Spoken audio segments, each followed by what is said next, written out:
time for Building Momentum, brought to you by Momentum Advocacy. If your organization, business, or corporation needs to understand the complex nature of our capital, you need to get a hold of Momentum Advocacy. Let's talk about what's going on in Minnesota today. Love having her on. She is Senator Amy Koch, and of course, big muck with Momentum Advocacy. Love having her on. How you doing, Senator? I am wonderful. How are you doing now? I can't complain. I've had a question I want to ask you, and do it publicly, I guess, is the best way, because Senator Housley comes on a regular, and she has dropped your name that you're in some sort of, fantasy football thing. Yes. But she makes it sound like she's the queen bee, that no one can take her and that sort of thing. Is that the truth, or is she saying that because it's radio and I can't really prove it because I don't know who's even involved in the thing? Where does that sit? I have to say, I believe Senator Housley, we have been doing this league. It's an all-women's league. It was all Republicans, so we're called the Gridiron Ladies because I love Margaret Thatcher, and she's.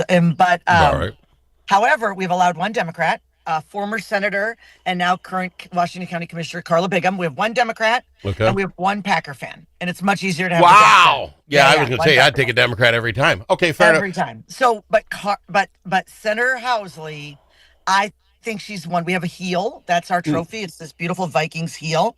And she has definitely won it, I think, the most. We get the name etched on it at the bottom of if you turn over the heel, it gets painted on. And sadly, I dominate in the regular season. Like right now, I'm number one. It's not even close. I dominate. Okay. I'll be number one going to the playoffs, number one seed. And I get destroyed in the playoffs every time. I don't know. And what is the difference? Why is that? I just think I don't know. It's just been terrible. Like I've gone perfect season and then got taken out by the 8th seed. Oh, wow. Yeah. Okay. Like it's just like my team just like falls apart. Okay. Well, I don't know if she's shared the entire story then, because I didn't know you're like kicking her all year long, but she does make mention having won the trophy many times. Okay. Fair enough. So she has. It's true. It's true. And is this like, I mean, like you can't do a real fantasy football, but I don't like real fantasy football. Is this you guys picking from all different teams and doing all that, or you just pick teams that will win that week? How is yours? Nope, it's a straight snake. It's a year, or it's a season long, 12 person, very traditional snake draft. Okay.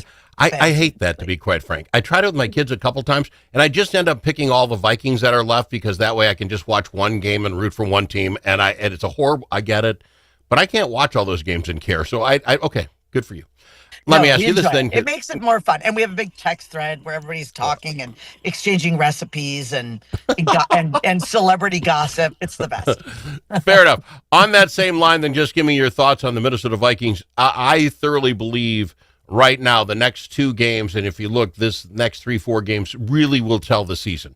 You've got the Bears this weekend and Green Bay next. Don't we have to win those? Are we in a we must win situation? We're in a must win at least one of the two, in my opinion. Okay.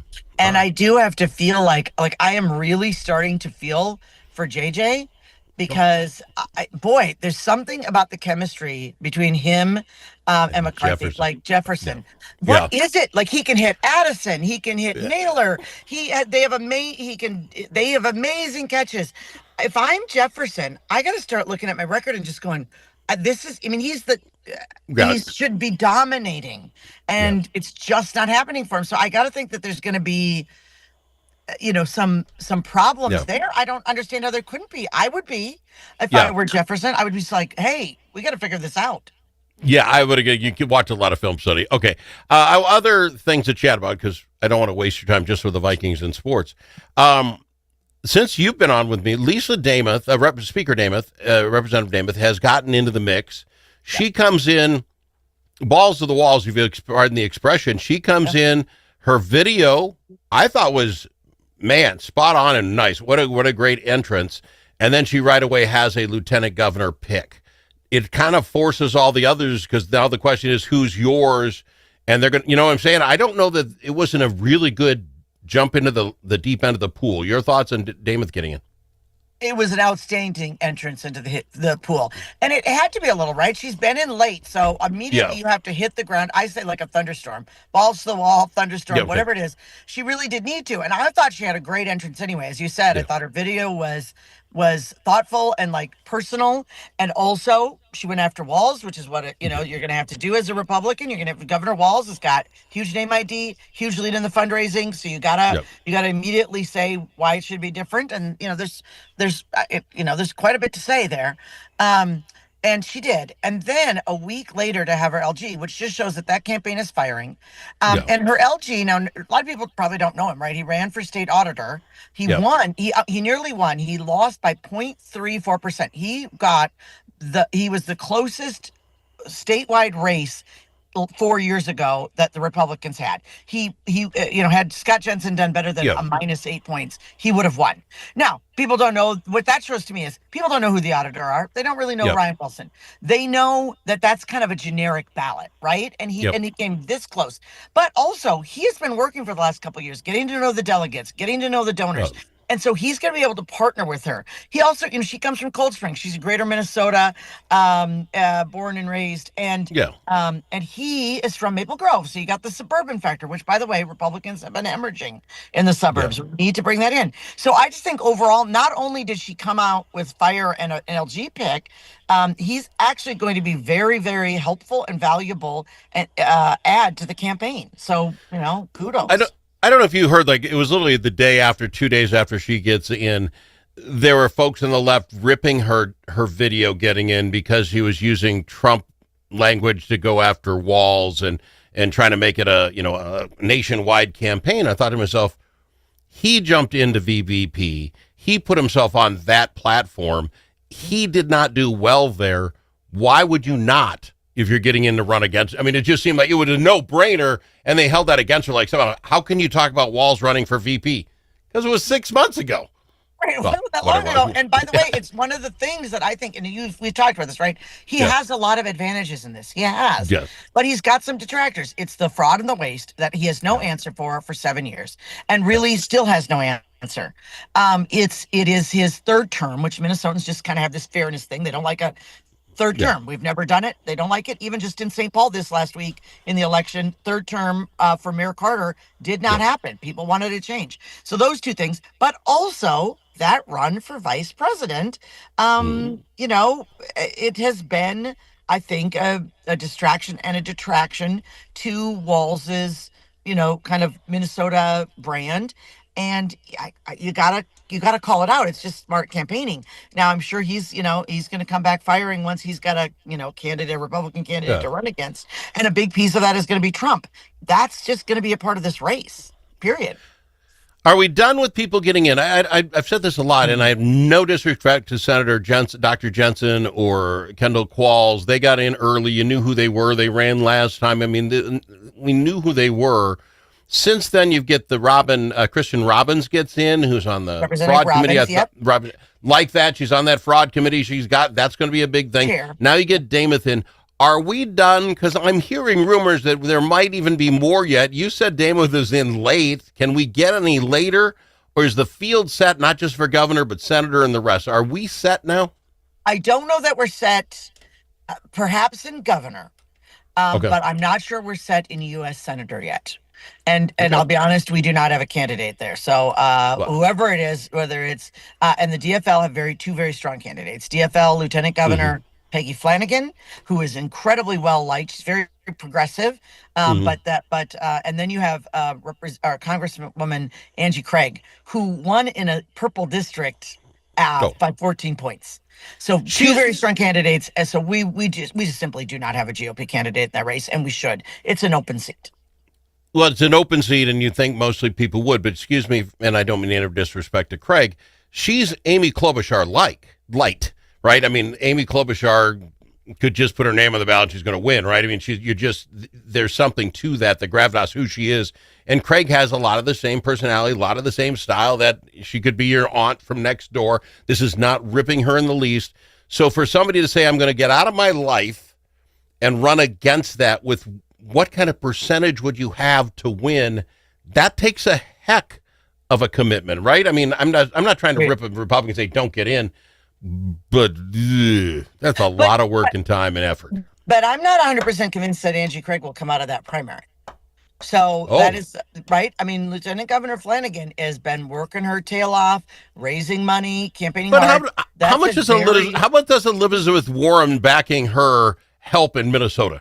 no, not. But Okay, except money. in a money and a DFL endorsement and a primary, which is Okay, what's got to be won to get your name on that ballot. gotcha. Okay, Yeah. Yeah. okay. So that even if there's a Republican, that's going to be an interesting race to watch. The Senate one in Minnesota is what you're saying. 100%. Like at minimum, you've got to watch that DFL endorsement and primary. Okay. So, yeah. And again, I've heard rumor there's more to get into this governor's race, but is there a stopgap dead date that you really just could never get in and have any chance whatsoever? They're so far behind all of them raising money that I would think that would be the biggest hindrance. Plus, there's a huge name ID gap. And then also in February, Republicans go to their precinct caucuses. So, okay, so now you're getting into Thanksgiving and Christmas holiday. Very hard to do any campaigning. Then you're in January, and the precinct caucuses are right around the corner. So even just organizing your campaign to be active at those precinct caucuses, to talk to the delegates, to think about endorsement, and also those delegates or those attendees at the caucuses, they're going to vote in a primary. Like it's just, you really are nearing the point where unless you were, Jesse Ventura and everybody knew you from your wrestling days. Governor Plenty, even I don't even know what kind of a name. You'd have to have a really big name and an ability to do some big national fundraising to jump in at this point. So the only person besides Jesse Ventura would be Amy Koch if she were. I'm just throwing it out there. I got to go to break. When we come back, she's not up for it. I would like to throw out though, if we can, on the other side of the break and get you thinking about it. 2025, right, is not the money spending year. It is getting policies done. What all can get done next year? I mean, we have a lot of stuff, and you just look at what's going to happen with Affordable Care Act, our insurance. I mean, there's going to be other things we want to spend money on. Don't make a face. I mean, we got to talk about this stuff. All right, let's talk about it. It's going to be 2026 is going to be an interesting year at the legislature. Absolutely. Sure. And we'll go over it with Senator Amy Koch from Momentum Advocacy. Is building momentum on the Al Travis Show. When the stakes are high at the Minnesota Capitol, you need more than a lobbyist. You need a partner.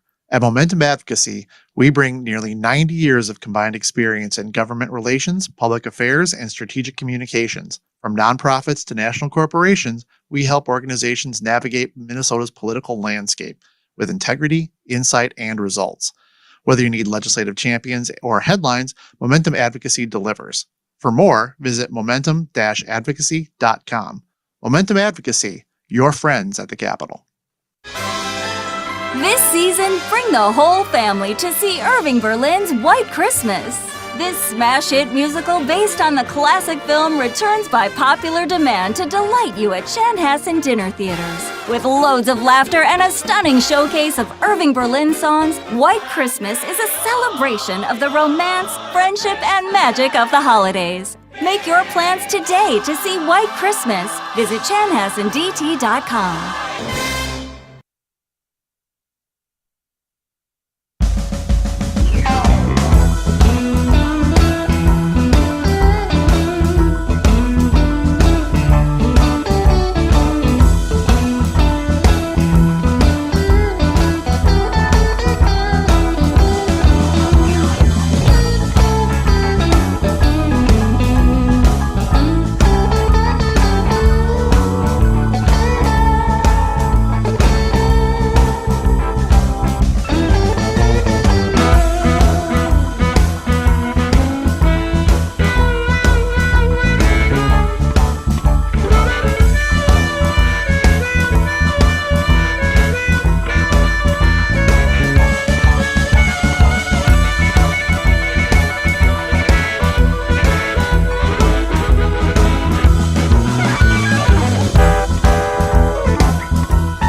don't need to ask him his opinion more than once. Al Travis on The Al Travis Show.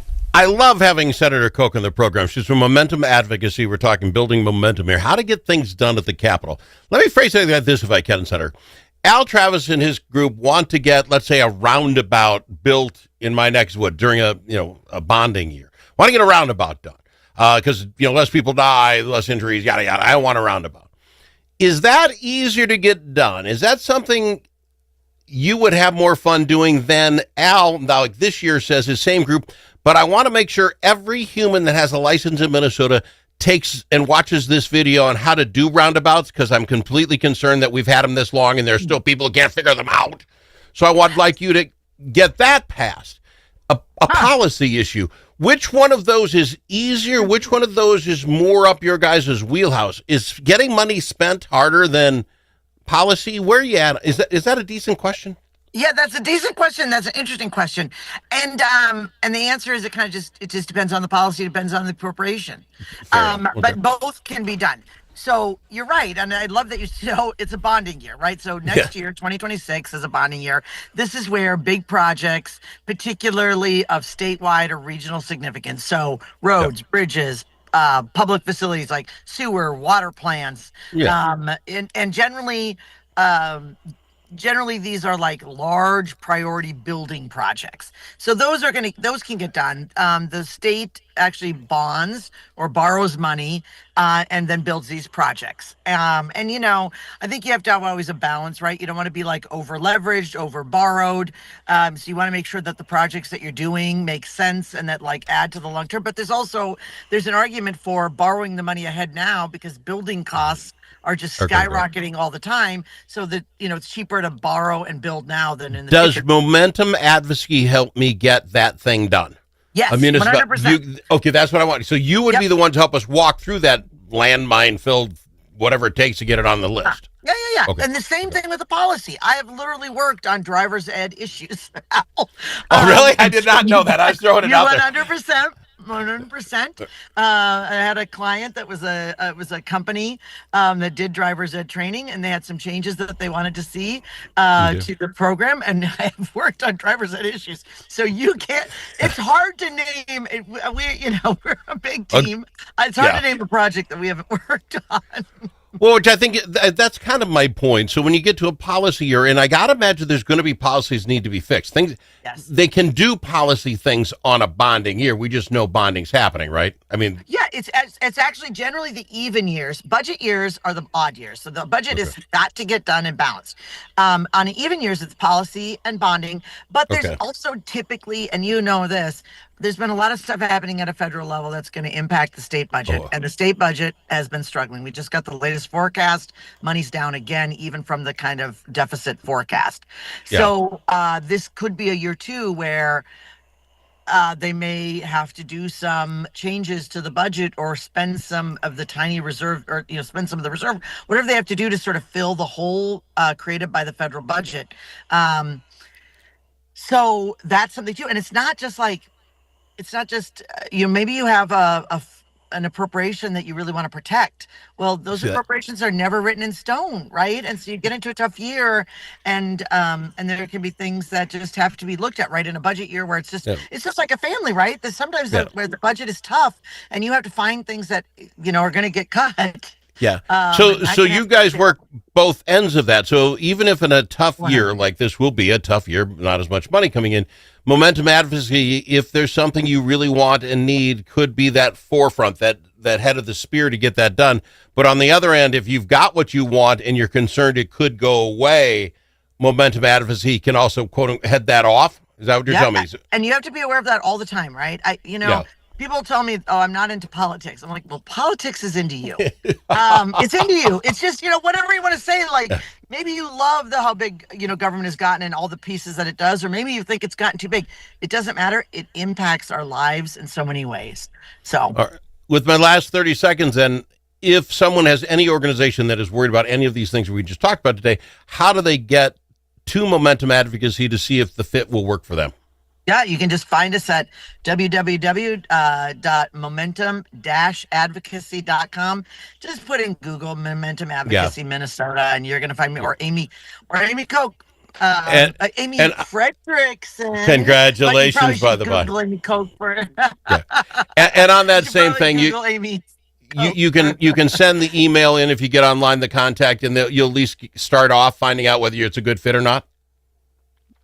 There's no cost to find out. The website, and you'll get not at all. And you'll get myself or Brian McDaniel. We'll reach out. So we're out of time. Love having you on. Thank you, Senator. Thanks for having me, Al. It's building momentum. And that's another Building Momentum with Momentum Advocacy. Your friends at the Capitol. Join us every other week to discuss all things Minnesota with Building Momentum with